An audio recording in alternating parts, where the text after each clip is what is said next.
Bonjour à tous, bienvenue dans cette nouvelle vidéo. Aujourd'hui, on fait le résumé du premier segment de la finale et de l'avant-dernier tour du Suisse de la première division, mais aussi le dernier tour de la consolante de deuxième division, donc qui viennent de finir leur e-open. On commence avec cette main numéro un pic d'ouverture, 2 carreaux d'intervention. En sud, on a certes 5 points d'honneur, mais on a un petit double-ton, on a une belle couleur affranchissable, on n'a pas de points perdus au carreau, donc une enchère de 2 piques vient assez bien. Et maintenant, une enchère compliquée avec la main d'ouest.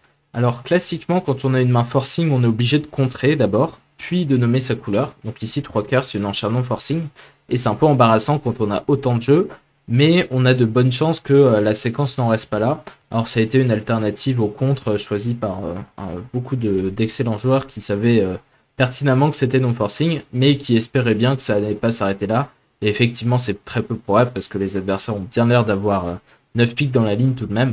Donc 3 cœurs, ça a l'air un peu plus descriptif que contre. Et d'ailleurs, la suite leur donnera raison, puisque après 4 piques, passe. Donc en Est, on passe. Hein, on n'a pas vraiment de raison de surenchérir à 5 cœurs. On ne sait pas quel est le bon contrat. Si le partenaire contre, bon, on aura une décision difficile. S'il passe, bon, il n'y a pas de raison particulière de ne pas défendre à 4 piques. Ça a l'air d'avoir des chances de chuter. 5 cœurs, on sait pas trop où on en est. Bref, on passe. Et sur 4 piques, maintenant, on peut dire 400 atouts avec la main d'ouest pour montrer que on a vraiment la courte à pique et un choix entre les carreaux et les cœurs. Si le partenaire dit 5 trèfles, on dira 5 carreaux et puis on laissera le partenaire décider. Maintenant, c'est délicat pour le camp nord-sud. Ils doivent choisir s'ils veulent défendre contre 5 carreaux ou s'ils préfèrent surenchérir à 5 piques. Alors, en or, on a 2 levées de défense. Là, c'est le roi de trèfle. Et derrière, on ne sait pas trop ce qui se passe sur les piques. On sait qu'en ouest, il a dit 400 atouts plutôt que contre. Donc, il a de bonnes chances d'être chicane, même si c'est loin d'être certain. 5 piques, ça peut être un contre-gagnant, hein, si le partenaire a vraiment les bonnes cartes, du genre l'as de pique et la courte à cœur. Donc, on peut passer dans un premier temps pour voir où les adversaires atterrissent. Bon, là, en l'occurrence, pas une enchère facile avec la main d'est. On peut dire 5 carreaux, on peut dire 5 cœurs. Bon, sûrement 5 cœurs, on a la garantie d'avoir un fit. Passe. Là, maintenant, si le partenaire a un cœur de moins et l'as de pique en plus, par exemple, on serait vraiment tabulaire à 5 piques. Donc, quand il y a un risque de double manche, toujours, je vous conseille de surenchérir. Et là, bon, c'est plutôt couronné de succès puisque c'est -2 contre 5 cœurs qui gagnent. Alors, il y a aussi des tables qui ont joué 6 carreaux ou 6 cœurs en S-Ouest. Et là, il fallait entamer correctement de la dame de trèfle. Donc, potentiellement un contre-lightner pour dire au partenaire de changer d'avis et de ne pas entamer pique. C'était à vous de voir. Il n'y a pas beaucoup de tables où on a gagné le chelem. La plupart d'entre elles, on a entamé la dame de trèfle à juste titre. Donc voilà pour cette donne 1. On va passer à la suivante. Donne numéro 2, donne extrêmement difficile. Passe d'entrée en Est, passe. La main de Ouest à 3 perdantes, une à trèfle, une à cœur, une à pique. Alors je sais qu'en théorie on compte 2 perdantes quand c'est une couleur courte et qu'on a que le roi. Mais bon voilà, je compense un peu le fait qu'il manque que les dames en majeur et qu'on compte les perdantes de la même manière que s'il manquait l'as que s'il manquait la dame, et ça me paraît pas très cohérent. Bon, ouverture forcing de manche, on va dire à 2 trèfles ici. Intervention à 2 carreaux en or. Et là, il faut être d'accord avec son partenaire. Est-ce que vous jouez que le passe monte du jeu et que le contre dénie du jeu ou l'inverse? La manière classique de procéder, c'est que le passe monte du jeu. Passe en... Bon, non, pas passe en sud, on peut dire 3 ou 4 carreaux. Sûrement 4, parce que même si on est rouge contre vert, le partenaire a également vu les vulnérabilités et vous pouvez faire un petit barrage à 4 carreaux. Sur quoi West dit 4 cœurs un petit peu forcé. Passe en or, bon, faut pas exagérer. Et maintenant, en Est, est-ce qu'il faut reparler? Bon, on sait que ça Dame Valet de carreau 3ème, ça tombe pas trop mal quand même, puisque partenaire a l'air d'être chicane, même si on n'en est pas convaincu. Et on a quelques cartes utiles dans les autres couleurs, des dames et des valets. Bon, c'est pas les meilleures nouvelles, mais on peut se fendre d'une petite enchère de 5 cœurs, passe 6 cœurs. Bon, bah, c'est une séquence que je propose, ça a rien d'évident et c'est très difficile à jouer comme je l'aime. Maintenant en or, bon, c'est très compliqué de trouver l'entame du singleton trèfle, excepté si vos adversaires ont fait un blackout d'exclusion. Ça s'est passé à très exactement une table dans la consolante, dans le Suisse. Il y a un joueur qui a trouvé l'entame du 9 de carreau après une ouverture de sans atout faible en S, mais à toutes les autres tables où on a joué le chelem de la main d'ouest, ça a été filé assez normalement après l'anthème de l'as de carreau. Donc voilà pour cette donne. Bravo à tous ceux qui ont appelé le chelem parce que même si en l'occurrence en théorie il chutait, c'était difficile à trouver à l'entame et puis de toute manière ça restait un excellent chelem qu'il fallait jouer si vous en aviez les moyens. On passe à la donne 8 qui est une donne assez classique de compétitif cœur pique, passe d'entrée en ouest, un cœur d'ouverture, intervention à un pic, donc on est non vulnérable, on a une bonne couleur et on a le singleton cœur en avant. Et maintenant avec la main de sud, il faut choisir comment on zone sa main, donc il y a plusieurs possibilités. Soit dire qu'on est limite avec 4 atouts, soit dire qu'on est forcing de manche avec 4 atouts, soit faire un splinter à pic, donc ça c'est plutôt la version étrangère, parce que nous, pour faire des splinters en France, on préfère plutôt avoir 5 atouts. Ou alors on peut faire l'enchère un peu bourrine de 4 cœurs et espérer deviner par la suite et faire deviner mal les adversaires. Donc voilà, beaucoup de possibilités. Je pense que la main 4 atouts et singleton pique avec 10 points d'honneur, pas mal de cartes intermédiaires, ça vaut une enchère forcing de manche, mais j'avoue que j'ai pas de certitude forte sur le sujet. Donc on va dire de pique. Si ça rend la séquence forcing de manche, bon, West il a le choix, hein. Il peut soit dire 4 piques directement, soit préférer un cubide à 3 cœurs pour laisser le choix au partenaire de s'arrêter. Bon, il a quand même 2 as et 5 atouts. Donc, le problème c'est que si le partenaire a 2 cartes à cœur, ça peut vite mal tourner avec ses 5 petits pics. Donc je préfère une enchère de 3 cœurs et si le partenaire est singleton, dans la couleur, il devrait s'en sortir. Donc après toute cette série de cubides, Nord peut faire l'enchère de 4 cœurs pour essayer de rallonger ses cœurs un petit peu, surtout si 2 piques et forcing de manche.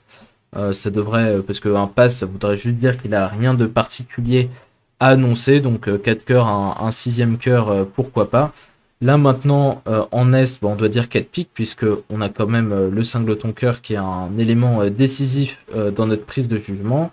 Et avec la main de sud, bon, si on a rendu la séquence forcing de manche, c'est plutôt pour passer ici et dire au partenaire que on a envie qu'il surenchérisse. Maintenant avec As-Dame de pique et l'As de cœur, donc une levée potentielle de défense, on n'a pas particulièrement envie de surenchérir à 5 cœurs et on devrait contrer.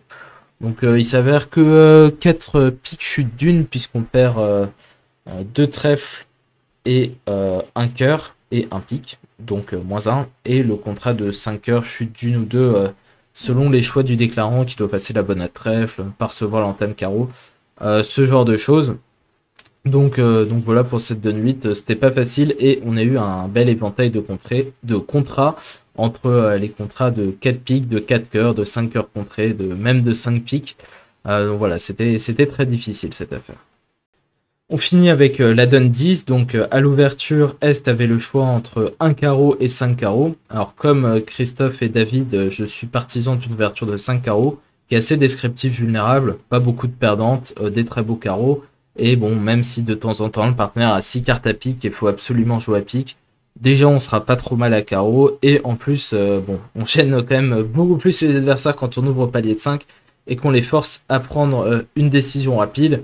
On sait que dans tous les cas, ça devrait pas être trop cher. Dans le pire des cas, 800 et ce serait vraiment un cauchemar. Et dans ce cas-là, on peut espérer que les adversaires aient un chelem à jouer. Donc vraiment, j'aime beaucoup cette ouverture de 5 carreaux. Alors si on ouvre de 5 carreaux, Sud devrait contrer parce que bon, il a certes 11 points d'honneur, mais il a la chicane carreau et il a des levées de défense qui font que si le partenaire passe, on a bon espoir de faire chuter, soit si nos 3 levées passent, soit si le partenaire en a une en complément. Donc compte passe serait la fin de la séquence et on marquerait 500. Si on choisit plutôt une ouverture d'un carreau, ça devient bon, beaucoup plus intéressant à l'enchère évidemment. Intervention à pique. Là avec la main d'ouest, on a un choix. On peut soit dire un compte Spoutnik, soit dire 2 carreaux si on est équipé, donc 5 cartes à cœur et une main 8-11 normalement. Donc si vous avez un peu baissé la zone, ça correspond. Cependant, bon, on a le mauvais résidu, on a des points à pique un petit peu douteux, on a des couleurs... nos couleurs ont quand même seulement 2 points dedans. Je suis pas un grand fan d'enchères avec la main, même si je comprends bien l'avantage de trouver un fit 9ème rapidement. Je pense que le partenaire devrait réussir à s'exprimer si on réalise une manche avec cette main. Même en passant à ce stade, ça ne devrait pas poser de soucis majeurs. Donc plutôt partisan d'un pass, un sans atout en or. Et là maintenant, il faut quand même gêner les adversaires avec la main d'Est. Je suggère une enchère de 4 carreaux, qui veut vraiment dire que...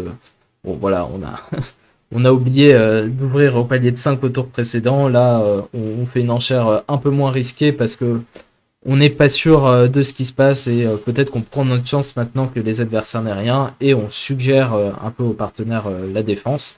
Maintenant, en sud, on a 11 points d'honneur, mais on a la chicane carreau. On peut faire une manche très facilement si le partenaire a 5 cartes à cœur ou 5 cartes à trèfle, ou même 4 cartes à trèfle de temps en temps. Donc j'aime bien l'enchère de contre. Et bon, si le partenaire a un petit peu de carreau en opposition, comme à 5 carreaux, bah, on est content s'il passe. Et maintenant, avec la main de Nord, il faut choisir. On a un peu de cœur, un peu de trèfle, un peu de pique. Alors comment je vois ça? Je pense que l'enchère de 4 piques est la meilleure. Parce que l'enchère de 4 piques, elle suggère qu'on a quelque chose à trèfle. Donc on laisse quand même, on se laisse 2 chances. Parce qu'on dit, j'ai 2 cartes à pique, j'ai déjà gagné le fit. Et bon, nécessairement, je dois avoir quelque chose à trèfle parce que j'ai pas 5 cœurs et que j'ai pas passé le contre à 4 carreaux. Donc j'ai un résidu trèfle et voilà, cette enchère de 4 piques fait un double jeu, alors que si vous dites 4 cœurs juste en espérant toucher 4 cartes à cœur en face, votre partenaire il connaît absolument pas votre nombre de cœurs et vous pourriez très bien en avoir 5 ou 6 de temps en temps. Donc voilà pourquoi je préfère cette enchère de 4 piques, sur quoi Sud peut corriger à 5 trèfles pour les raisons que j'ai évoquées. On sait qu'il a 2 cartes à pique, qu'il est assez limité en termes de carreaux, qu'il n'a pas 5 cartes à cœur, donc il doit avoir un certain nombre de trèfles, souvent 5, parfois 4, et vraiment dans les conditions catacyclisme, je suis pas sûr de l'existence et de la pertinence de ce mot, mais dans les pires conditions, bah, il pourrait avoir 3 cartes à trèfle, et dans ce cas-là, on jouerait en fit 8ème au lieu de jouer en fit 7ème, donc bon, ça reste pas un drame, et voilà, je pense que c'est la bonne séquence. Concernant le jeu de la carte en thème du 8 de carreau, on coupe la première levée, on donne un petit tour de trèfle pour voir ce qui se passe. On voit qu'il y a un très mauvais partage qui nous embête. On fait l'impasse pique parce que on n'a pas trop le choix. Maintenant, on sait que le roi de cœur est en est au vu de ce qui s'est passé à pique, puisqu'on sait qu'il a as roi dame valet de carreau et il doit bien justifier son ouverture au palier de 1. Donc il faut qu'il ait le roi de cœur, sinon il est rouvert d'un barrage. Donc à ce stade, on peut jouer cœur, l'as et cœur le 8. Bon, là, il s'avère que le roi de cœur tombe. Et donc ça devient très facile. Donc ici par exemple, cœur le 8, on coupe un carreau supplémentaire. Tac, on refait l'impasse à cœur. On tire l'as de pique et la dame de cœur. Hop, voilà. On coupe un petit carreau. Et on fait le reste. Donc ici, on peut surcouper. Par exemple, n'importe quoi, on fait encore les 3 dernières et on fait 12 levées. Donc bravo à tous ceux qui ont réussi à atteindre le contrat de 5 trèfles après l'ouverture d'un carreau. C'était particulièrement difficile.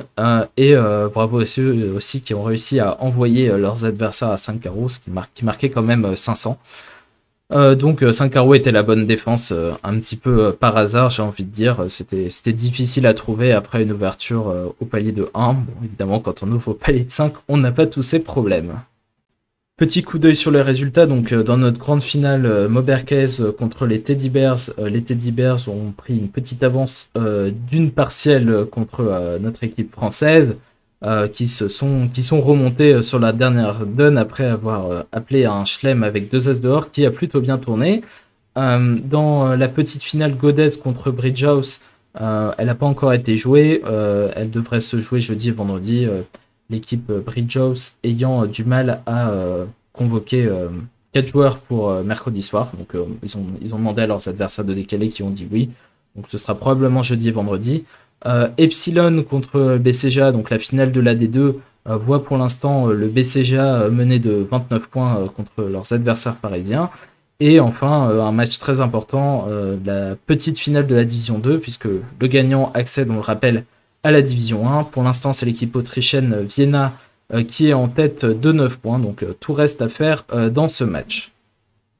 Alors, dans la consolante, c'est l'équipe Tesla qui mène la danse devant l'équipe des Corrigans. Alors, je vais faire un petit point de règlement parce que j'ai cru comprendre que c'était pas tout à fait clair ces histoires de montée et de descente. Donc, de deuxième division montent 3 équipes, donc le premier, le deuxième et le troisième. Et tous les autres ne peuvent absolument pas monter. Donc, ceux qui ont perdu en quart de finale et qui jouent cette consolante, par exemple l'équipe Tesla, ils peuvent pas monter. Donc, quel que soit leur résultat, ils ne passeront pas en première division. Pour ce qui est des perdants des quarts de finale des premières divisions, donc les Corrigans par exemple, eux ils sont déjà maintenus, donc pas concernés. Voilà, ils sont déjà en première division. Et ça concerne aussi ce maintien déjà acté.